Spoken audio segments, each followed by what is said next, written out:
नमस्कार प्यारे विद्यार्थियों, आज के एग्रीकल्चर के इस वीडियो के अंतर्गत हम भारत में जैविक खेती की संभावनाओं के कारणों के बारे में चर्चा करेंगे कि भारत के अंदर ऐसे क्या कारण है कि हम यहाँ पर जैविक खेती को पूरी तरह से हम सफलता प्राप्त कर सकते हैं।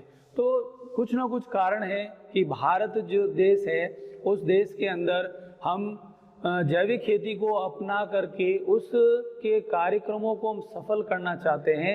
तो सफलता के लिए यहाँ पर असीम संभावनाएं हैं। सारी जो उपलब्धता की बात करें अपन, जो भी संसाधन हमें चाहिए वो सारे यहाँ पर मौजूद है। यहाँ पर श्रमजीवी लोग भी हैं, यहाँ की भूमि और यहाँ का जो विविध जलवायु क्षेत्र की बात अगर अपन करते हैं तो वो सब कुछ जैविक खेती के जो मापदंड है उनको पूरा करता है।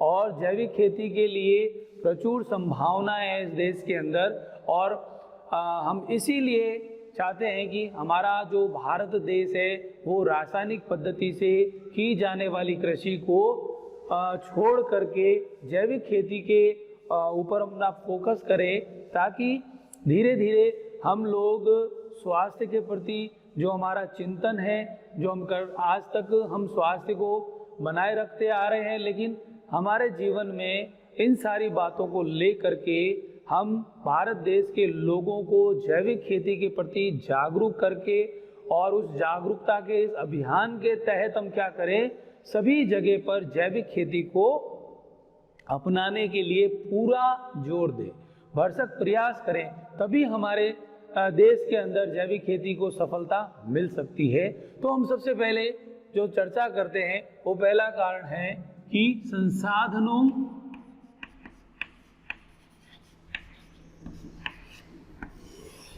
की उपलब्धता।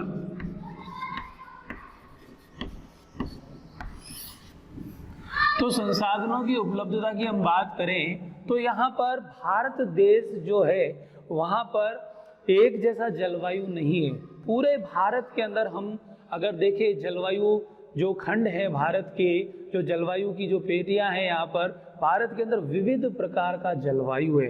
कहीं पर आर्द्र जलवायु है तो कहीं पर शुष्क जलवायु है, कहीं पर उप आर्द्र जलवायु है, कहीं पर शीतोष्ण जलवायु है, कहीं पर शीत जलवायु है। तो भारत में विविध जलवायु क्षेत्र के पाए जाने के कारण हम यहाँ पर हर प्रकार की फसलों को बो सकते हैं, और जो भी फसलें हम बोते हैं उनके लिए जैविक खाद का हम इस्तेमाल कर सकते हैं। जमीन की अगर हम बात करें तो मृदा भी भारत के अंदर अलग अलग प्रकार की मृदाएं पाई जाती है। भारत के अंदर लाल मृदा, भूरी मृदा, रेतीली मृदा, काली मृदा, दोमट मृदा, तो ऐसे अलग अलग 5 प्रकार की जो मृदाएं हैं वो भारत देश के अंदर पाई जाती है। अगर हम केवल राजस्थान की बात करें तो वहाँ पर 13 प्रकार की मृदाएं पाई जाती है। तो जो संसाधन है हमारे पास में, संसाधन हमें जैविक खेती के लिए क्या चाहिए कि हमारे पास में उपयुक्त जमीन होनी चाहिए और हमारे पास में पशुधन होना चाहिए, क्योंकि वर्तमान समय के अंदर हम जो खेती कर रहे हैं उसके अंदर पशुधन हमारे पास में प्रचुर मात्रा में उपलब्ध है। भारत देश के अंदर सभी स्थानों की हम बात करें तो किसान वर्ग के जो भी लोग हैं वो खेती के साथ साथ पशुपालन का कार्य भी करते हैं। इसके अलावा भारत के अंदर हम पोल्ट्री फार्म की बात करें, पशु पक्षियों को भी पाला जाता है, मछली पालन किया जाता है और कुक्कुट पालन जिसे अपन पोल्ट्री कहते हैं ये। और इसके अलावा हमारे देश के अंदर जो भेड़ है, बकरी है, गाय है, भैंस है, ऐसे पशुओं को जो कि हमारे लिए लाभदायक हैं उन पशुओं को हम पालते हैं। राजस्थान की बात करें तो यहाँ पर भेड़ है, बकरी है, ऊँट है, इनका हम इस्तेमाल करते हैं। तो ये जो भी पशु हैं उन पशुओं की हमारे यहाँ पर उपलब्धता है। तो सबसे पहली बात आती है कि एक तो जैविक खाद की जो उपलब्धता है वो हमारे देश में प्रचुर मात्रा में है। दूसरा, यहाँ का जो जलवायु है वो जलवायु भी क्या है, यहाँ पर विविध प्रकार का है। अलग अलग क्षेत्र में, स्थान विशेष में अलग अलग प्रकार की जलवायु है। इसी कारण से अलग अलग प्रकार की हम फसलों को बो सकते हैं। यहाँ पर हमें जो जैविक खाद की उपलब्धता है वो हमको प्राप्त हो जाती है। और साथ ही साथ यहाँ पर जो श्रमिक हैं, ठीक है ना, श्रमिकों की भी उपलब्धता है। श्रमिक भी हमको आसानी से उपलब्ध हो जाते हैं। तो यहाँ पर श्रमिकों की उपलब्धता और जल संसाधनों की बात करें तो जल संसाधन भी हमारे यहाँ पर खूब मौजूद हैं। तो और साथ ही साथ हम लोग यहाँ की मृदा के प्रकारों को देखें तो मृदा के जो प्रकार हैं वो भी विविध हैं। विविध प्रकार की जो मृदा है, ठीक है ना, वो भी हमारे देश के अंदर क्या करती है कि संसाधनों की उपलब्धता। यहाँ पर पहाड़ी क्षेत्र की हम बात करें या तराई क्षेत्रों की बात करें, ऊंचे नीचे ढलान या उबड़ खाबड़ या समतल भूमि की बात करें, तो सभी जगह पर सभी प्रकार की हम क्या कर सकते हैं, खेती कर सकते हैं। और संसाधन हमारे पास में आसानी से हम जुटा सकते हैं। इसलिए हम हमारे देश के अंदर रासायनिक खाद उर्वरकों के माध्यम से की जाने वाली खेती को हम नकार रहे हैं और जैविक खेती को हम अपनाने जा रहे हैं। तो ये कार्य एकदम तो नहीं हो सकता है, लेकिन धीरे धीरे धीरे धीरे 1993 से लेकर के आज वर्तमान में 2020 तक की हम बात करें तो ये कार्यक्रम जो है, लोग किसान जागरूक हुए हैं, प्रशिक्षित हुए हैं और उन्होंने एक जैविक खेती को करने के लिए जो समझदारी का काम किया है वो हमारे मनुष्य के और मृदा के स्वास्थ्य के लिए बहुत ही फायदेमंद है। तो संसाधन जब तक हमारे पास में मौजूद नहीं होंगे हमारे लिए जैविक खेती नहीं कर पाएंगे। लेकिन विश्व के अन्य देशों की तुलना की अगर हम बात करें तो भारत देश में सभी संसाधन मौजूद हैं जो कि एक जैविक खेती के लिए चाहिए। सब कुछ यहाँ पर मौजूद है और इन्हीं प्राकृतिक संसाधनों को हम इस्तेमाल करें और प्रकृति के साथ बिना छेड़छाड़ किए हम इस खेती को अपना सकते हैं। अब इसके बाद में हम बात करते हैं दूसरा जो कारण है भारत के अंदर कि जैविक खेती की संभावना को हम देखते मद्देनजर रखते हुए दूसरा कारण है कि हमारे यहाँ पर प्रति इकाई यानी कि पर यूनिट एरिया, प्रति इकाई क्षेत्रफल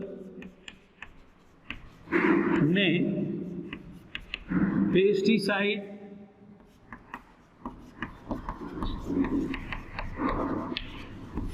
एवं उर्वरकों की कम मात्रा का उपयोग। तो विश्व की जो वैश्विक स्थिति को देखें और प्रत्येक देश के अंदर खेती की जाती है और हर देश के अंदर जो खाद्य पदार्थ हैं, फल, सब्जियां और अनाज, इन चीज़ों को एज ए रॉ मटेरियल इनको उत्पादन किया जाता है। फिर इसके बाद में फूड प्रोसेसिंग होती है और उसके बाद में इनसे अन्य चीज़ों को बनाया जाता है। तो हमारे देश के अंदर जो खेती की जाती है, जो परंपरागत रासायनिक पद्धति से की जाने वाली जो खेती है, उस खेती के अलावा हमको क्या करना है कि यहाँ पर हम सारी चीज़ों को ध्यान में रखें कि ऐसा कोई भी कार्य जो कि हमारे देश के अंदर खेती से जो जुड़ा है उसमें रासायनिक पदार्थों की जो मात्रा है उस मात्रा को हम क्या करें, धीरे धीरे कम करते चले जाएं और शून्य कर दें। और उसके बाद में हम क्या करते जाएं, जैविक खेती के माध्यम से इन चीज़ों को हम बढ़ावा देते चले जाएं। तो हमारा कहने का तात्पर्य यही है कि प्रति इकाई क्षेत्रफल की अगर अपन बात करें पर यूनिट एरिया में, तो पेस्टिसाइड और उर्वरकों की जो मात्रा उसका भी हमारे यहाँ पर क्या होता है, कम मात्रा में उपयोग होना चाहिए और होता है। और 93 से लेकर के वर्ष 1993 से लेकर के अगर हम 2014 की बात करें तो वर्ष 2014 में जो इसकी खपत की बात हुई है ना, तो उर्वरकों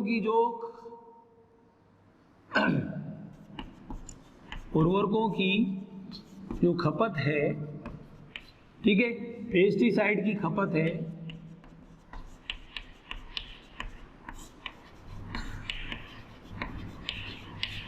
तो पेस्टिसाइड की खपत जो है वर्ष 2014 का जो आंकड़ा देखें हम, तो इसमें उर्वरकों की जो खपत हमारे देश के अंदर 128 किलोग्राम प्रति हेक्टेयर इसका आकलन किया गया। तो 128 किलोग्राम प्रति हेक्टेयर के हिसाब से इसकी खपत हो रही है। और पेस्टिसाइड की अगर अपन बात करें तो 310 ग्राम प्रति हेक्टेयर जो है ये भूमि के अंदर इस पेस्टिसाइड की खपत की जा रही है। तो धीरे धीरे हम इस मात्रा की खपत को कम करते चले जा रहे हैं। और आज वर्तमान समय में जो किसान भाई जितने भी जागरूक होकर के तैयार हुए हैं, वो सब लोग क्या कर रहे हैं कि उर्वरकों की खपत और पेस्टिसाइड की खपत को बिल्कुल शून्य के कगार तक पहुंचा रहे। और जैविक खाद यानी कि जीवों के सहारे जो जीवंत खेती की जा रही है, जो जैविक खेती की जा रही है, उस जैविक खेती के अंतर्गत जैविक खाद का ही उपयोग कर रहे हैं। और जैविक खाद को बनाने के लिए हमारे आसपास मौजूद जो जैविक संसाधन है, उन संसाधनों का ही उपयोग किया जा रहा है। तो यहाँ पर हम बात करते हैं तो कि प्रति इकाई क्षेत्रफल में पेस्टिसाइड की जो उर्वरकों की जो मात्रा है उसको हमने धीरे धीरे क्या किया, कम किया। और वर्तमान में ये मात्रा और भी कम की जा सकती है अगर हम जैविक खेती के अंतर्गत जीवांश खादों का उपयोग करें, है ना। जैसा कि मालूम है कि खाद क्या चीज होती है ना। खाद पड़े तो खेत है, नहीं तो मिट्टी रेत है। ऐसी एक लोकोक्ति प्रचलित है कि खाद पड़े तो खेत है, नहीं तो मिट्टी रेत है। और जब तक खाद मिट्टी में नहीं मिलाई जाती है तब तक वो किसी प्रकार का कोई उत्पादन देने में सक्षम नहीं होती है। तो जैविक खाद का हम सहारा लेकर के उस भूमि की उर्वरा शक्ति को हम बढ़ाते हैं। और उसके बाद में हम ये चाहते हैं कि हमारा जो उत्पादन है वो जैविक हो, यानी कि जैविक तरीके से की जाने वाली खेती का उत्पादन, यानी ऑर्गेनिक प्रकार का जो उत्पादन है वो प्रति इकाई क्षेत्रफल में हम पेस्टिसाइड की जो मात्रा है और उर्वरकों की जो रासायनिक उर्वरकों की जो मात्रा है उसको हम कम करके हम इसका इस्तेमाल करें। अब तीसरा जो कारण है वो है कार्बनिक अवशिष्टों की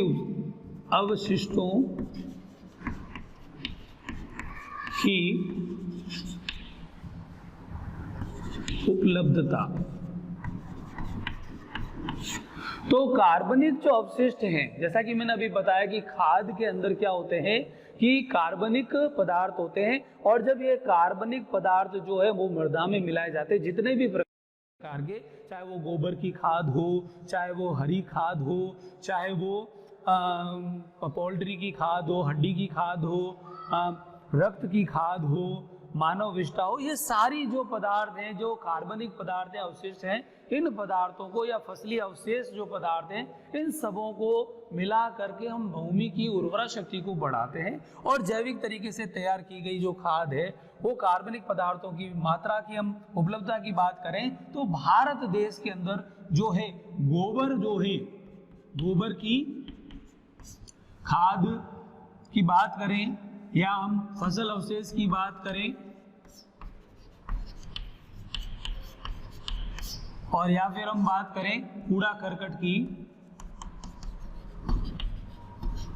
तो ये गोबर, फसल अवशेष और कूड़ा करकट ये हमारे ग्रामीण क्षेत्रों के अंदर, हमारे शहरी क्षेत्रों के अंदर सभी जगह उपलब्ध हो जाता है। जिनके पास पशुधन है उनके पास में गोबर भी उपलब्ध हो जाता है। और हमारे पास में जो पशुधन है उसकी मात्रा भी हमारे देश के अंदर सबसे ज़्यादा है और गोबर उपलब्ध किया जा सकता है। फसल अवशेष जो फसलें हम आम में लेते हैं, इसके अलावा जो दलहनी फसलें हैं वो दलहनी फसलों को उत्पादन को हम देखें तो इसका उत्पादन 22 लाख हेक्टेयर भूमि के ऊपर किया जाता है और उसका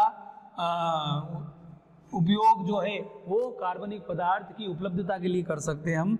और जो हरी खाद तैयार की जाती है तो ये हम बात करें तो गोबर जो है 280 मिलियन टन यहाँ पर उपलब्ध हो जाता है प्रति हेक्टेयर। 280 मिलियन टन उपलब्ध हो जाता है, और 273 जो है मिलियन टन की हम बात करें तो फसल अवशेष हमको प्राप्त हो जाता है भारत के अंदर इतना, और 6351 जो है वो मिलियन टन। तो वर्ष 2014 के अनुसार जो गोबर की जो खाद है उसकी मात्रा जो है 280 मिलियन टन, और फसल अवशेष 273 मिलियन टन, कूड़ा करकट 6351 मिलियन टन उपलब्ध हो जाता है। तो ये कार्बनिक पदार्थ जो है वो भारत के अंदर उपलब्ध है। इस उपलब्धता के कारण जैविक खेती को करना हमारे लिए बहुत ही आसान रहेगा, और हमारे यहाँ पर संभावना है, प्रचुर संभावना है कि हम क्या करें, इसकी खेती करते रहें। और इसके बाद में हम चौथा जो कारण देखते हैं वो है प्रमाणीकरण संस्थाओं की उपलब्धता। प्रमाणीकरण संस्थाओं की उपलब्धता।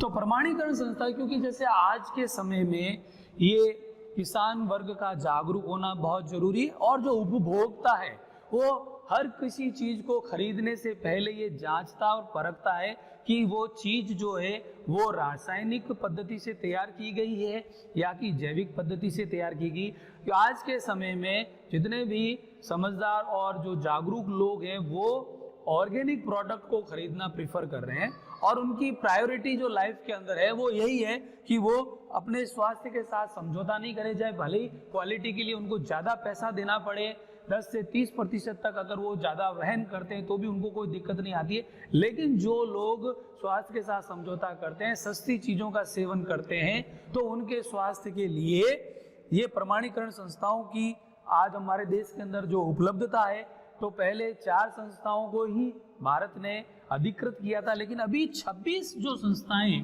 26 जो संस्थाएं हैं, इनको भारत सरकार ने अधिकृत किया है और इस प्रमाणीकरण के काम को आसान बना दिया है। तो सस्ते में ही हम लोग क्या कर सकते हैं कि भारत देश में ही इस अपने जो खेत के प्रोडक्ट हैं जो ऑर्गेनिक तरीके से तैयार किया उसका प्रमाणीकरण करवा सकते हैं, और उनकी पैकेजिंग करके उनको भेज करके हम भारत के बाहर देशों में भी हम क्या कर सकते हैं, निर्यात कर सकते हैं। तो प्रमाणीकरण की संस्थाओं का जो उपलब्धता की हम बात करते हैं, तो ये आसान तरीका भारत देश के अंदर ही उपलब्ध हो गया है, और हमें विदेशों में या कहीं दूर देशों के अंदर अपने सैंपल को भेज करके प्रमाणित करवाने की अब आवश्यकता नहीं है। और पांचवी बात आती, पांचवा कारण है निर्यात की संभावना। तो निर्यात की जो संभावना है उसको देखें, उस कारण से भी भारत में जैविक खेती की जो है संभावना है यहाँ पर, और निर्यात की संभावना ज़्यादा है, क्योंकि हमारे देश में विविध जलवायु क्षेत्र है और विविध प्रकार की फसलों को बोया जाता है। विविध प्रकार की फसलों को अगर जैविक तरीके से बोया जाता है और जैविक खेती की जाती है तो बाजार मूल्य उसका भी हमको ज़्यादा मिलता है। तो हम ये चाहते हैं कि हमारे देश में चाय है, कॉफ़ी है, कपास है, ठीक है, और फल हैं, सब्जियां हैं, गन्ना है, और ऐसी चीज़ों को जो कि यहाँ पर प्रमाणीकरण संस्थाओं की जो मानक है उनको क्या करते हो, ये पूरा करते हो, तो हम यहाँ से क्या कर सकते हैं, इसको निर्यात की संभावना भी ज़्यादा है। तो भारत देश के अंदर जो कृषि क्षेत्र है वो भी ज़्यादा है, यहाँ पर उत्पादन भी ज़्यादा होता है। भारत के अंदर कई अग्रणी राज्य हैं, जैसे पंजाब है, हरियाणा है, राजस्थान है, गुजरात है, मध्य प्रदेश है, और उत्तर प्रदेश है, तमिलनाडु है, पश्चिम बंगाल है और केरल है। तो ऐसे कई राज्य हैं जो कि खेती के अंदर अग्रणी राज्य हैं, जहाँ पर अलग अलग विशेष प्रकार की फसलों की खेती की जाती है, और इनसे प्राप्त जो भी उपलब्ध ऑर्गेनिक जो उत्पाद है उस उत्पाद का हम प्रमाणीकरण करा करके उसके निर्यात की संभावना हमारे देश के अंदर सबसे ज़्यादा है। तो हम यही चाहते हैं कि भी आज हमारे देश के अंदर जो संभावनाएं, तो इसके बाद में हम कल की कड़ी में पढ़ेंगे जीवांश खाद की उपयोगिता। और धन्यवाद, आपने इस वीडियो को देखा, इसको लाइक कीजिए, सब्सक्राइब कीजिए।